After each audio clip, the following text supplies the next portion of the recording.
नमस्कार, this is Alok Raj and welcome back to my YouTube channel Gyan mart. दोस्तों, ये fourth part है रिलेटिव प्रोनाउन का। 3 पार्ट तक मैं ऑलरेडी बना चुका हूं दोस्तों। चलिए आज इस वीडियो में हम लोग सीखेंगे विच रिलेटिव प्रोनाउन के बारे में।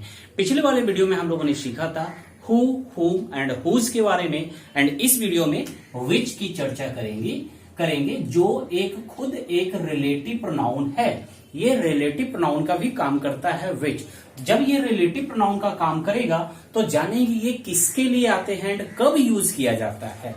तो जैसा कि दोस्तों हम लोगों ने पिछले वाले वीडियो में सीखा था कि हु हो या हुम हो या फिर हुज हो, इसका प्रयोग तभी करते हैं जब इसका एंटीसीडेंट मानव होगा। जब इसका एंटीसीडेंट मानव होगा तभी हु या हुम या हुज का प्रयोग होगा। लेकिन जब विच रिलेटिव प्रोनाउन का काम करते हैं तो इसका एंटीसीडेंट मानव को छोड़ दे बाकी सारे चीज हो सकते हैं, यानी मानव नहीं होंगे। ठीक है, यानी विच का जो एंटीसीडेंट होंगे, विच जिससे रिलेट कर रहे हो वो मानव नहीं होना चाहिए। बाकी कुछ भी हो सकता है, कोई एनिमल हो सकता है, वर्ड हो सकता है, कंडीशन हो सकती है दोस्तों, किसी भी प्रकार का चीज हो सकता है। नॉन लिविंग थिंग भी हो सकता है, लेकिन मानव नहीं होगा। इन बातों का बस केवल ध्यान रखें कि इसका एंटीसीडेंट जो होगा वो मानव नहीं होना चाहिए, बाकी कुछ भी हो सकता है। विच का एंटीसीडेंट नॉन लिविंग थिंग में पेन हो सकता है, फैन हो सकता है, टेबल हो सकता है, कुछ भी हो सकता है। ठीक है, एनिमल भी हो सकता है, लेकिन कभी भी मानव का प्रयोग नहीं करेंगे। तो पहला रूल हो गया विच का एंटीसीडेंट क्या होगा। ओके, अब बात करते हैं दोस्तों, जैसे कि हम लोगों ने पढ़ा था कि हु सब्जेक्टिव होते हैं एंड हुम ऑब्जेक्टिव एंड हुज होते हैं पॉजिटिव केस। उसी प्रकार से विच का भी अपना अपना केस होता है। तो यहां ध्यान रखेंगे विच का सब्जेक्टिव, ऑब्जेक्टिव एंड पॉजिटिव क्या होता है। तो लिखेंगे दोस्तों कि विच सब्जेक्टिव केस में भी आते हैं, यानी ये सब्जेक्ट का भी काम करते हैं, एंड ये ऑब्जेक्ट का भी काम करेंगे तो विच ही कहलाएंगे। आई रिपीट, जब सब्जेक्ट के रूप में आएंगे तो ये विच कहलाएंगे, जब ऑब्जेक्ट के रूप में आएंगे तब भी विच कहलाएंगे, एंड जब ये पॉजिटिव केस में आएंगे, इसका मतलब है पॉजिटिव केस में आने का मतलब है किसी चीज पे अधिकार दिखाना। जब ये किसी चीज पे अधिकार दिखाएंगे तो आएंगे ऑफ विच के साथ। ठीक है, इसका पॉजिटिव केस होगा ऑफ विच, ऑब्जेक्टिव केस होगा विच, सब्जेक्टिव केस होगा विच। ठीक है, अब चलिए आगे देखेंगे कैसे रिलेशन जोड़ने का काम करता है। चलिए दोस्तों, अब देखिए एग्जाम्पल में, my father has bought a car. ठीक है, bought a car which is white.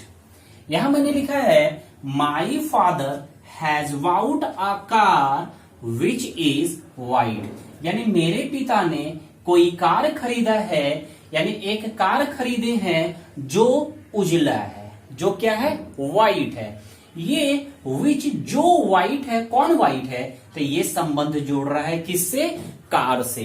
Car के बारे में बोला जा रहा है कि जो व्हाइट है, यानी ये विच रिलेटिव प्रोनाउन का काम कर रहा है एंड संबंध जोड़ रहा है किससे, कार से। लेकिन ध्यान रखना है कि जब विच आया है तो इसका एंटीसीडेंट जिससे रिलेशन जोड़ रहा है, ये कार मानव नहीं होना चाहिए। तो क्या ये कार जो आया है, जो ऑब्जेक्ट आया है, ये मानव है, नहीं है। जब मानव नहीं है तो विच का प्रयोग कर सकते हैं। ठीक है, तो ये कार एंटीसीडेंट कहलाता है। मैं पहले कई बार बोल रहा हूं दोस्तों कि रिलेटिव प्रोनाउन के ठीक पहले वाला शब्द जिससे रिलेशन जोड़ा जाता है, रिलेटिव प्रोनाउन रिलेशन जोड़ते हैं, वो कहलाते हैं एंटीसीडेंट। राइट, और दूसरा पॉइंट पिछले वाले में वीडियो बताए थे कि एंटीसीडेंट के अकॉर्डिंग ही वर्ब दिया जाता है रिलेटिव प्रोनाउन के तुरंत बाद। ठीक है, रिलेटिव प्रोनाउन के तुरंत बाद अगर वर्ब आए तो ये रिलेटिव प्रोनाउन के पहले वाले जो एंटीसीडेंट होंगे उसी के अनुसार यहां सिंगुलर या प्लूरल होंगे। पहला पॉइंट क्लियर है कि विच का प्रयोग करेंगे मानव को छोड़कर हर चीजों के साथ। ठीक है। इसका subjective case which, objective case which, क्योंकि इसका सब्जेक्टिव एंड ऑब्जेक्टिव दोनों सेम होते हैं तो एग्जामिनेशन में कंफ्यूजन नहीं होती है दोस्तों कि ये सब्जेक्टिव केस में आया है, इसके लिए वर्ब आया है या नहीं आया। जैसे कि हु एंड हुम में कंफ्यूज किया जाता है कि हु आएगा तो उसके लिए वर्ब होगा एंड हुम आएगा तो उसके लिए वर्ब नहीं होगा, लेकिन विच के साथ ऐसा कोई समस्या ही नहीं है, क्योंकि विच जो है अपने आप में सब्जेक्ट है। जब सब्जेक्ट होगा तो वर्ब होगा, ऑब्जेक्ट होगा तो वर्ब नहीं होगा, तो हमें मिलाने की जरूरत की नहीं पड़ती है सेंटेंस में।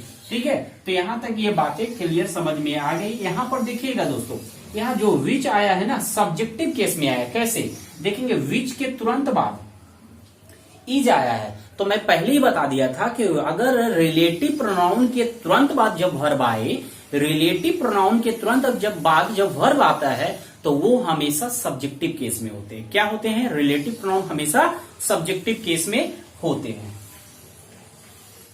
ओके दोस्तों, अब समझेंगे कि अगर विच के तुरंत बाद वर्ब नहीं आया, समझेंगे, विच के तुरंत बाद अगर वर्ब नहीं आया तो विच सब्जेक्टिव भी हो सकता है एंड ऑब्जेक्टिव भी हो सकता है। तो उसे पता करना हो तो उसी तरीके से अपनाएंगे कि वर्ब को मिलाएंगे, उसका एंटीसीडेंट सब्जेक्ट होगा तो सब्जेक्ट के लिए वर्ब, अगर विच सब्जेक्ट होगा तो उसके लिए भी कहीं वर्ब होगा, तो वो मिलाएंगे। जो ऑलरेडी मैं पिछले वाले वीडियो में हु एंड हुम के जो डिफरेंस थे तो उसमें मैं बता चुका हूं दोस्तों कैसे सब्जेक्ट एंड ऑब्जेक्ट को फाइंड करते हैं। ठीक है, तो यहां पर विच सब्जेक्ट का काम कर रहा है क्योंकि विच के लिए यहां वर्ब आया है इज। जब विच के लिए वर्ब आ जाए तो विच सब्जेक्ट होगा, राइट। अब आते हैं, देखेंगे दोस्तों एक और एग्जांपल देख लेंगे जिसमें विच जो है ये ऑब्जेक्टिव केस में आएगा। देखेंगे,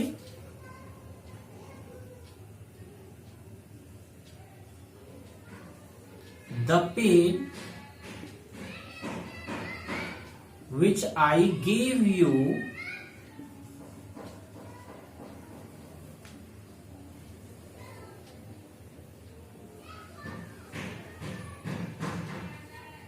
is not mine। अब यहां देखेंगे दोस्तों कि यहां लिखा हुआ है द पेन, एंड पेन के लिए पेन एंटीसीडेंट है एंड विच आया है रिलेटिव प्रोनाउन। तो विच आया है किसके लिए आ रहा होगा? पेन के लिए। तो पेन नॉन लिविंग थिंग है, बिल्कुल विच का प्रयोग करेंगे। अब हमें यह देखना है कि विच जो है सब्जेक्टिव केस में आया है कि ऑब्जेक्टिव केस में, क्योंकि इसका सब्जेक्टिव और ऑब्जेक्टिव दोनों एक ही जैसा है, तो केवल यहाँ इसको देखकर बता नहीं सकते सब्जेक्टिव या ऑब्जेक्टिव। तो हमें फाइंड करना होगा इसके लिए कोई वर्ब आया है कि नहीं। तो सबसे पहले देखेंगे पेन जो है ये सेंटेंस का सबसे पहला शब्द है, इसका मतलब ये क्या होगा? सब्जेक्ट होगा। और जब पेन सब्जेक्ट है तो इसके लिए एक वर्ब जरूर आया होगा, क्योंकि सेंटेंस में जितना सब्जेक्ट होता है उतना वर्ब का प्रयोग किया जाता है। तो ये सब्जेक्ट है तो इसके लिए कोई ना कोई वर्ब आएगा। तो देखेंगे दोस्तों एक वर्ब यहाँ आया है गेव, गेव, लेकिन आई भी तो सब्जेक्ट है। मैंने बोला था सेंटेंस में जितना सब्जेक्ट उतना वर्ब। तो जब ये सब्जेक्ट का काम करेगा तो इसके लिए तो कोई ना कोई वर्ब होगा, तो आई के लिए गेव आया है। अब आगे देखेंगे इज आया है एक वर्ब, तो इज किसके लिए आएगा? ये कंफर्म है कि पेन सब्जेक्ट है तो पेन को तो वर्ब चाहिए, तो इसका मतलब है हम इज को दे देते हैं पेन को। अब बताएंगे कोई और वर्ब है क्या? नहीं है। सेंटेंस में और कोई भी वर्ब नहीं है, यानी विच के लिए सेंटेंस में वर्ब नहीं मिला। जब वर्ब नहीं मिला तो इसका मतलब है विच सब्जेक्टिव केस में नहीं है, ये ऑब्जेक्टिव केस में आया है। क्लियर है दोस्तों? तो यही है अंतर। बस आपको ध्यान ये रखना है कि विच रिलेटिव प्रोनाउन है, इसका एंटीसीडेंट मानव नहीं होना चाहिए। ठीक है, तो ये तरीका हो गया। ज्यादा इससे कंफ्यूजन नहीं दिया जाता है एग्जामिनेशन में, विच से दिया जाता था हु एंड हुम में, तो वो मैं ऑलरेडी बता चुका हूं। अब इसका पॉजिटिव केस एक बार देख लेते हैं। जैसा कि दोस्तों इसका पॉजिटिव केस होता है ऑफ विच, और इसका पॉजिटिव केस जब ऑफ विच होता है तो ये विच ही है, विच का ही पॉजिटिव केस है, तो इसका प्रयोग आप करोगे किसके साथ? नॉन लिविंग थिंग, या फिर मानव नहीं होना चाहिए, मानव को छोड़कर हर किसी के साथ पॉजिटिव केस दिखाने के लिए ऑफ विच का प्रयोग करोगे। ठीक है, अब देखेंगे जैसे कि मैं एग्जाम्पल दे रहा हूं आपके सामने, a house of which was of which walls are painted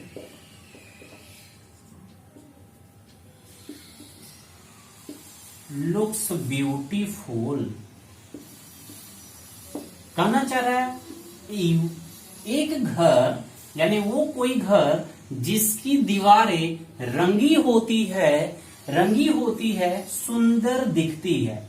यानी वो घर जिसकी दीवारें रंगी होती है सुंदर दिखती है। अब यहां देखेंगे दोस्तों, वो घर जिसकी दीवारें, ये दीवारें किसकी दीवारें, जिसकी दीवारें किससे संबंध जोड़ रहा है, इस दीवार पे अधिकार दिखाया जा रहा है ऑफ विच के जरिए। ये ऑफ विच के जरिए इस दीवार पे अधिकार दिखाया जा रहा है जिसकी दीवारें। तो अब बात आती है किसकी दीवारें, तो ये ऑफ कोर्स ये रिलेशन जोड़ेगा ए हाउस से, यानी ए हाउस की दीवारें। किसकी दीवारें, ए हाउस की दीवारें। ठीक है, तो इसका मतलब है a house of which wall, यानी ए हाउस जिसकी दीवारें रंगी होती है सुंदर दिखती है।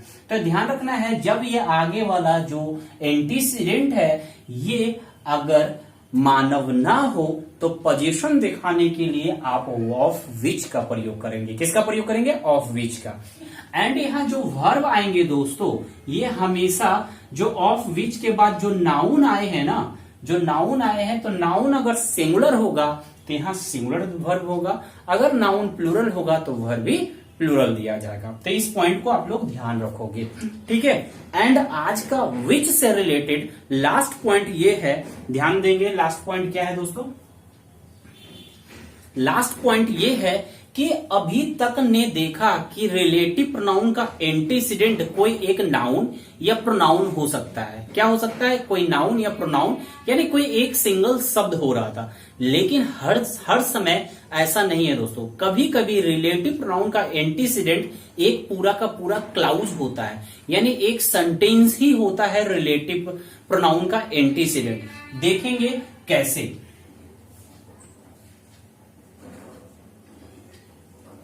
He has paid off his debt